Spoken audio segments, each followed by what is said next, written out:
mbuliza neighbor nti abo gwotijja nabo mu covid wabalabako? Abo gwotijja nabo mu covid bakuwayo wadde ekikopo ky'obuugi? Twalina akaseera akawula akasengejja emikwano n'abali fake twakalina.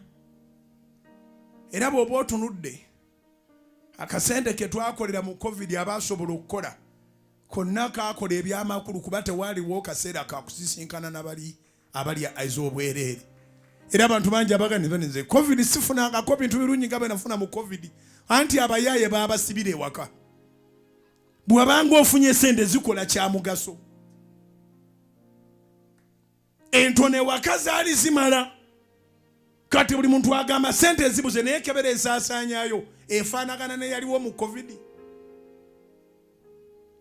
Okimanyi sente z'okwesa kati wazitemangamu emirundi 10 mu covid. Kati tezikumala kubanga eri abalya sente zo nga tebateekwa kulyako wadde ennusu egi. Kiŋŋambira akuliraanye. Sente kati tezikumala kubanga eri abalya sente zo nga tebateekwa kulyako wadde ekikumi eki. Ate gye emisota gyegooza yasooka n'akufuula guilty nakukubiranga essimu zange nga tozikwata. Nomugandi nga saalabako miss call nagandi nga nakubira essimu nga nakuba essimu nga nempanika message nga toziddamu. Kati ne weetonda nga ye yandibadde yeetonda.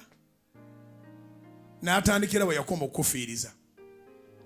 Baliwo abalina ebirooto ng'oyagala ebirooto ebyo bituukirire. Nsaba Katonda ebirooto abituukirize. Nsaba Katonda akuwa omwoyo w'amagezi akuwe ne spirit discerning, that discerning spirit, omwoyo ogukebera abantu ne gubayitamu bwe guti ng'ekyuma kye tuyitamu ku kisaawe entebe nga tugenda okulinnya ennyonyi. Naawe Katonda akuwa omwoyo oyo akebera ascreeninga. Tumalirize ekisibo ky'ennaku 21 nga toyombye naye ng'olina bw'otadde mu linnya lya Yesu.